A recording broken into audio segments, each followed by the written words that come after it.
Ta-Nehisi Coates.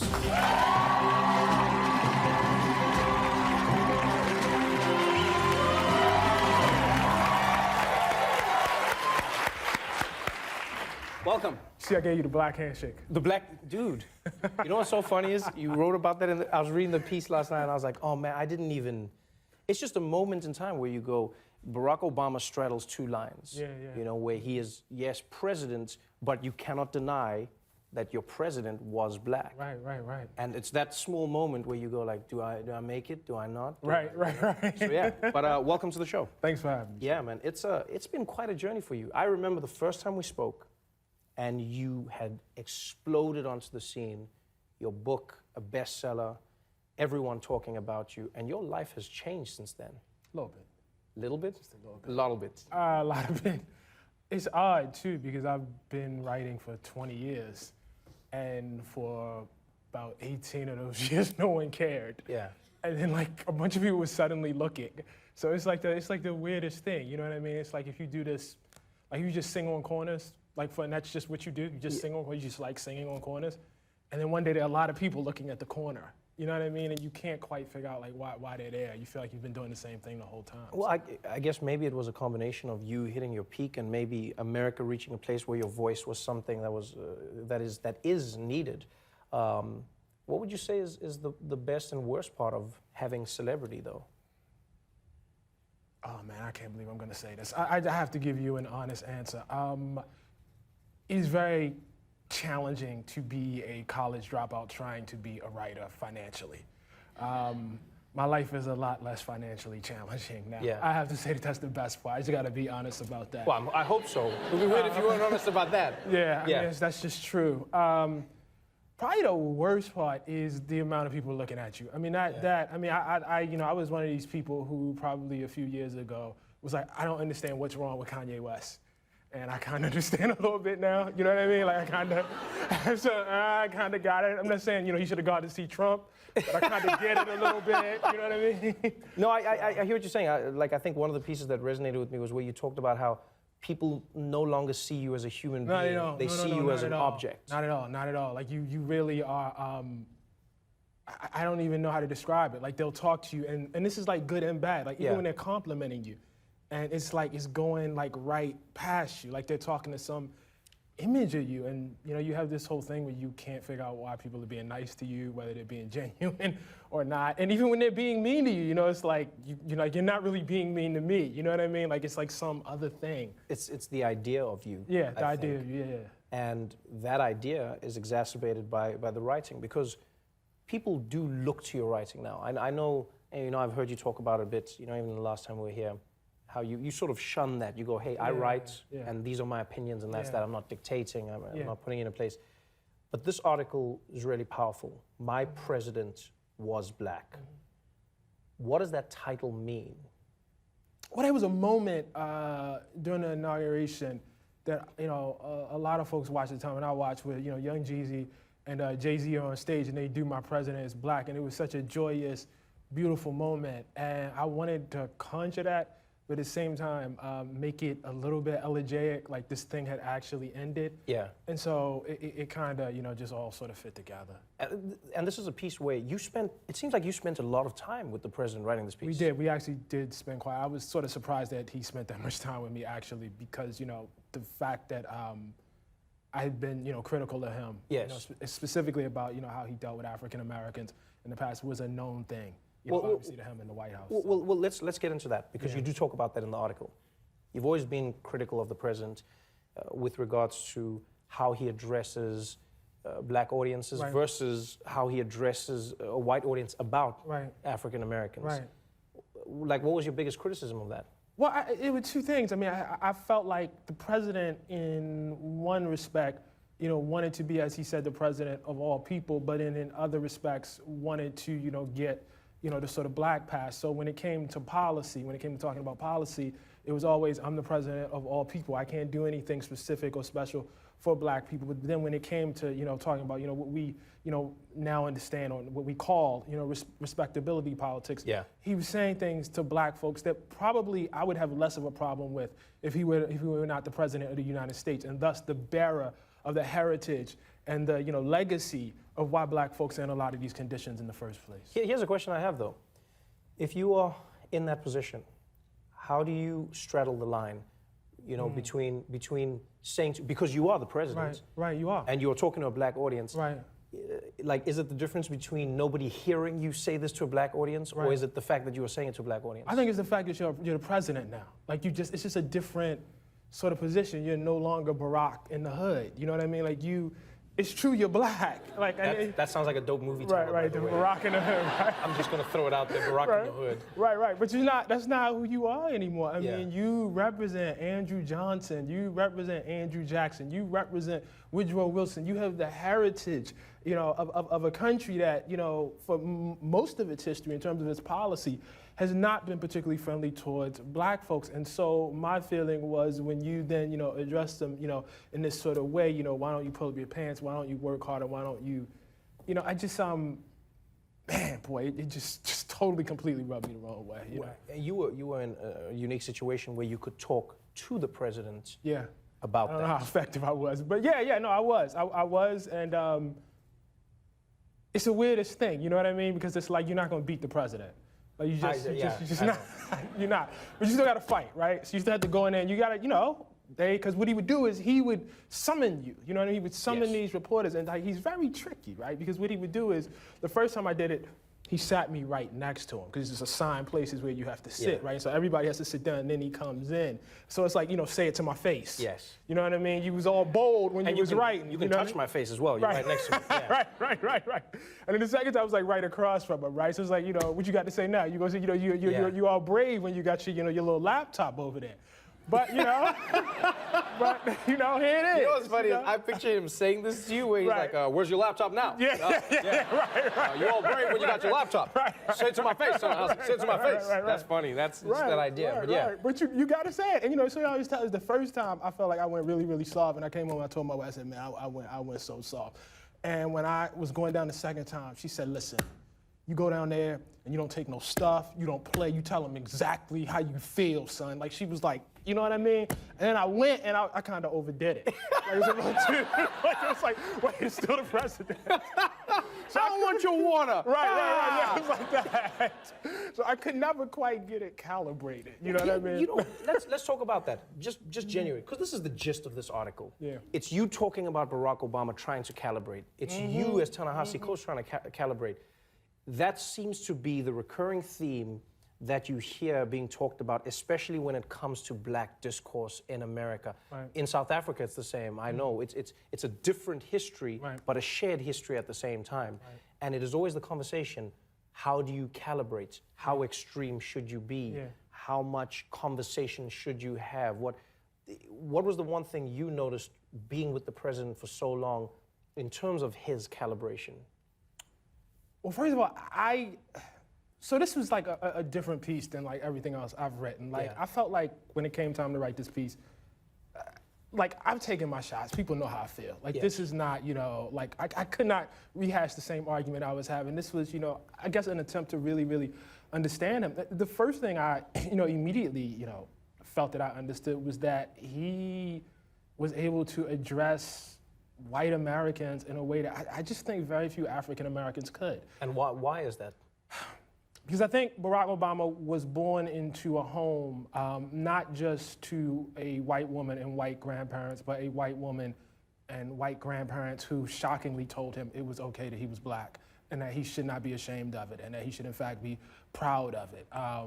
And I think also, in addition to that, and he says this, part of the reason why that was possible is the sheer physical distance of being in Hawaii and not growing up against some of the grinding pressures of, Jim Crow. And so I think he just, that's a very, very unique circumstance, to grow up in. And I think it does kind of shape your approach. In a good way, in the sense if you want to have the ambition to be president of the United States, but perhaps in a bad way when it comes to actually having to deal with the force and the pressures of American racism when you can't actually escape it anymore. But now this is a paradox, and this is where I struggle, because one thing I love about you is that you are the eternal pessimist. No, because I sometimes feel like I'm too optimistic. Right. When I read your stuff, I go like, yeah, maybe, you know what, Trevor, just come back to the middle. I think the world will become better and the moral arc. And I'm like, we can do it, guys. I really think like that. Wow. And your writing takes me the other way. You know, I find that balance in between. But I go, when you talk about that, essentially what you're saying is, Barack Obama, in your opinion, may not have ascended to the highest office in the land were he not someone who was able to see beyond what white people had done to black people in America. Yeah, I mean, I guess see beyond strikes me as a little bit much. I think if he were more personally wounded, he was not traumatized by it. Do you understand? Like when I grew up in I get what you're saying. Yeah. When I grew up in West Baltimore, like anything associated, like, and I'm talking about my childhood, associated with white people, 99% of the time was something malevolent. Yes. Like it was an explanatory force for something bad, and then in some cases it was a direct, explanatory, force. Why do you live in the neighborhood you live in? Why are you worried, in that neighborhood about your personal safety? Why is that neighborhood shaped the way? Why do the police deal with you? And that's not his experience. Why are the schools the way they are? Yeah. Who has the power? Who does not? That's not, the sort of experience that he had. And so his approach was very, very different, I think. But now, this is the problem I have with the pessimism, is I go, you're basically saying that you need all of those ingredients to ever have a black president again. Like there's one line where you wrote, I'll paraphrase, but it was basically you saying, we watched the president and you were talking about the BET party, the last party that the president threw, and it was a black audience that had come together to celebrate. And you know, the feeling was one of loss, but almost a future loss, going, we will never see this again. You genuinely believe that? I don't know. It's harder to predict, because maybe there's another path that I'm not seeing. I didn't see this. It's not like I could have written this in advance, right? This is only my assessment of how he did it. Yes. You understand? Like maybe there's some other path that I'm completely missing, because I certainly didn't see this path at all. That's how he did it, and I don't think many African Americans could have done it the same way. It's strange. It's what I picked up in the article is it's almost like you're saying, strangely enough, white people can see the anger and then they fear that anger, and so they respond differently to the person who's in front of them. It might not even be the anger. It's just like the fact of the matter. I mean, like if I have to go into downstate Illinois, I don't know these people. Yeah. He literally relates to these people. Do you understand? Like it's my grandparents, right? I hear what you're saying. And it's very like, the chances of me actually, walking into, the kind of places that he walked into. Well, I'm not gonna lie. I know I have a similar thing. Like sometimes people say to me, they go, why aren't you angrier at white people? Why aren't you angry about everything? And then I go, I cannot condemn all of them because I know love from some white people. We don't want you to condemn all of them. No, but I mean, some people do though. Some people want you to label it across the board. But I go, but when I see a white man, I see my father. I go like, there's a person who I know who loved me, and a black woman, and black people, and my family. Do you get what I'm saying? Right. So sometimes it is that relatability. Right. When you're going through the story of Barack Obama, one thing I found interesting was how it's sort of related to what you talk about in your book. Many people of color can relate to it, but it's like even as a president, it feels like Barack Obama had to be twice as good. Oh, he definitely did. I mean, it's just no question. I mean, it was all of this sort of reporting after, the election. It said, well, Barack Obama won these voters and Donald Trump won these voters. That proves that there's no racism. No. If I have to, jump 6 feet to get the same thing that you have to jump 2 feet for, that's how racism works. It's not global and complete, you can't do it. It's really about raising, it just means that you got to clear a higher standard. You know what I mean? And, to be president, he had to be, scholarly, intelligent, president of the Harvard, Law Review, the product of some of our, greatest educational institutions, capable of talking to two different worlds. And Donald Trump had to be rich and white. That was it. That's the difference. Well, that's not fair. Orange. But I hear what you're saying. But okay, let me challenge you on this though. I agree with most of what you're saying. I genuinely do. And I grapple with this every single day. But then I go, if you look at Obama and you track his progress, a lot of the things that Barack Obama ran on are ideas and policies that Donald Trump has run on.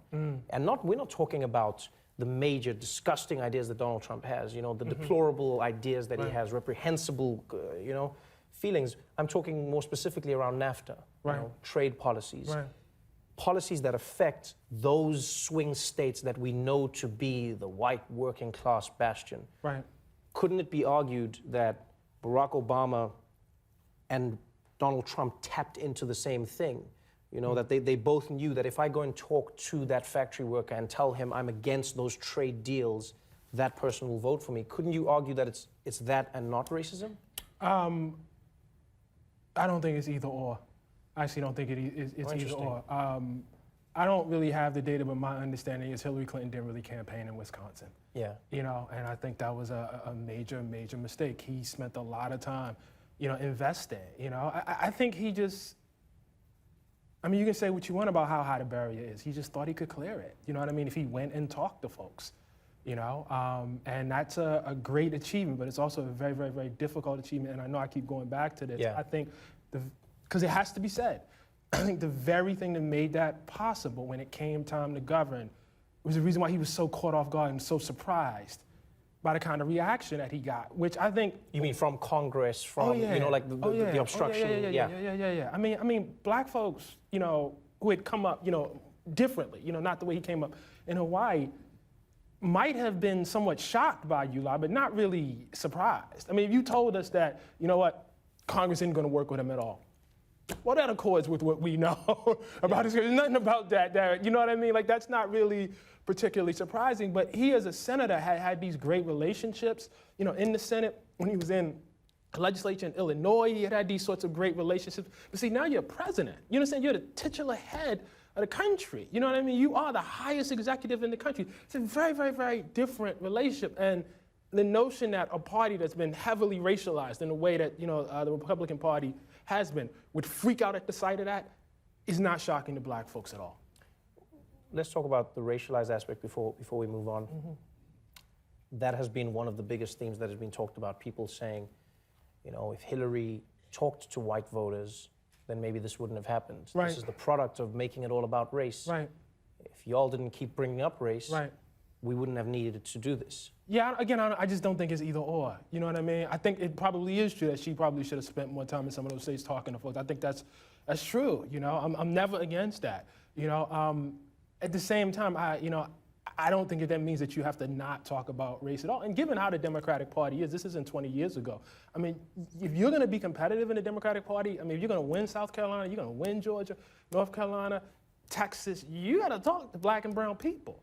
So you don't even have the luxury anymore of getting around it. It's not a viable path through a Democratic primary anymore. And somebody, you know, if you're going to be, you know, a viable candidate, you got to figure out how to balance those two things. And, you know, that's the one thing he did do. He did have that figured out, you know? In terms of balancing and figuring out. Oh, yeah, I mean, he could win in Iowa and then go win in South Carolina. I mean, these are two very, very, very different states, you know? So that, you know, Hillary never quite figured that one out, you know? Let's switch gears and talk a little bit about the piece itself and Ta-Nehisi Coates, because I'm genuinely fascinated by this. I will read something like this. I process it in my mind. I try and, I argue with you in my mind where I don't agree in terms of the pessimism and so on. But for the most part, I'm with you. And then I'm always intrigued, you know, by people who say, oh, Ta-Nehisi Coates, why didn't you write about Barack Obama's foreign policy? And why didn't you write about Barack Obama's leniency on Wall Street? Why did you leave that out of the article? That was glaringly obvious. Why didn't you write about that? Because I can't. I can't. And I think those people who have specialties on Wall Street, and I think those people who have specialties on foreign policy probably can't write with the depth that I can, you know, about race. It's not like I, you know, got an idea one day to say, hey, I'm gonna write an article about, you know, the president's legacy on race. It's not like you can hand that to any reporter. And it's not because I'm particularly special. It's just that I've been thinking about this all my life. And I've been literally covering it for the past 8 years. This is the culmination of a conversation, of a series of questions that I've been asking for the past 8 years. The piece is organic.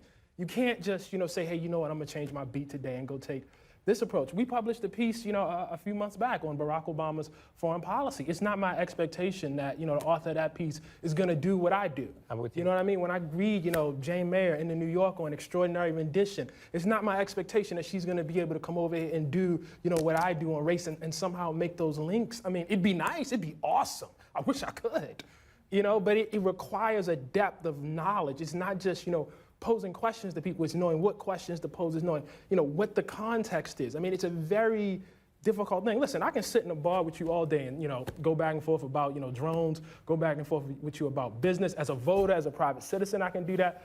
But it's a very, very hard thing. It's a much, much higher standard to actually write about it with some depth and some intelligence. And that would be a horrible reason to be sitting in a bar. I mean, that's just a depressing conversation. We're sitting there talking about drones and there's alcohol. Drones and alcohol don't mix. My type of party. My type of party, brother. Yo, I just want to say to you, I love your writing. I love what you talk about. Thanks, it's interesting and strange to me how much pressure is bestowed on you by people. They go like, oh, the Baldwin of this generation, this, and I go, no, you're the Ta-Nehisi Coates, and we appreciate you. That's all. Thank you so much for your time. Thanks so much. Thank you. My president was the black president. Oh, my president, let me do the turn again. I always want to say it in different ways. Let's do that cheer one more time. I'll shake his hand one more time. Sorry. You guys ready? I'll act like I said thank you again, but this one is just as genuine as the other one. You guys do that again. Thank you. Oh, no problem. Thank you. My President Was Black is in the January-February issue of The Atlantic, as well as online at theatlantic.com. Ta-Nehisi Coates, everybody.